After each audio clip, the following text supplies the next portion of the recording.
every time there's like a new technology like VR or AR, which is old, it's from the 60s, it's not even new. We think the whole world is going to be replaced with it. Now we have Bitcoin, everything's going to become Bitcoin place. It's like, well, we have credit cards. Not everything's a credit card. Some is digital, some is physical. We still pay our taxes with a check, maybe. You know, we still have cash, we still have bartering. It's just one new way of working with the future. No, I completely agree with you. I mean, it's untold amount of headlines. The headlines are, you know, are books dead? Or books, not even are books dead, books are dead.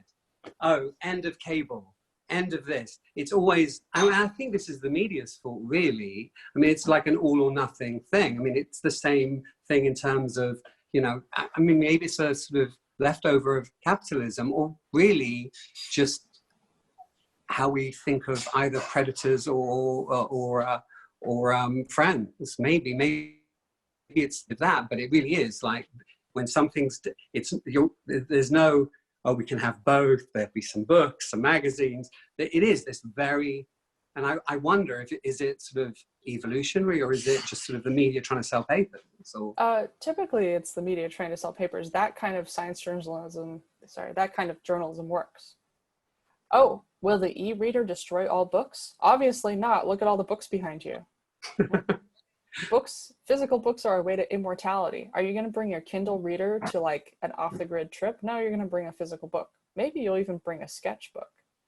Oh, will digital sketching replace all physical sketching? No. All of the best architects and designers I know do something.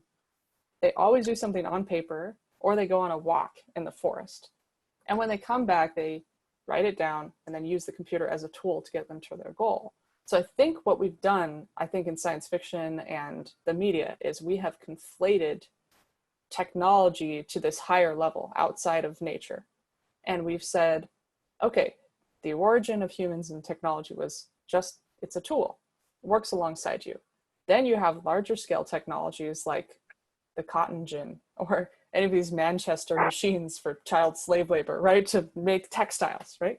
And aside from making great music, because there's a lot of discontent, you know, that led to a lot of death, because it was basically harnessing people at scale.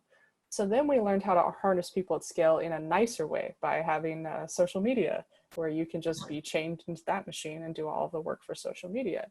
But I think there's this idea of that technology is separate from humans. And I think that's where we get the issue. We get Terminator, we get RoboCop, we get the aesthetics of innovation, that it needs to look big and it needs to look shiny. And then we get all these unusable, annoying pieces of technology that interrupt us. Whereas we look at a hammer, and a hammer hasn't really changed in 2 million years. It does the same thing. And when you're looking at like a skilled person in a profession, a hammer is just an extension of their ability. And they kind of change based on the tools that they use. You know, like a gamer uses tools to make money, right? There are professional gamers in South Korea and all over the place. But they look a certain way. They look almost like race car drivers. You know, they've got their like logos and everything. They can only work maybe until they're 25, because their hand-eye coordination and their speed goes away. And then you have to work as a coach after that. You know, you've got a short lifespan. They're athletes. Wait a second.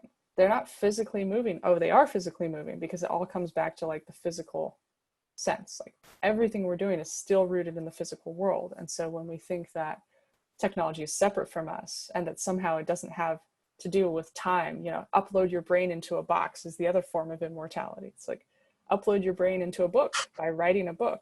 It's a pretty effective form of immortality. Make a family trust. Have a house for 3 generations. You know, there's ways to do it that we've used for immortality for many, many years. I like to read all of these, you know, early retirement blogs and podcasts. And my main question through researching them is, what do people do after they have enough? What do they work on? They work on immortality on some level, don't they? When they have all this money and they have all this wealth, they want to actually have people remember them in some way, in some fashion. Bingo.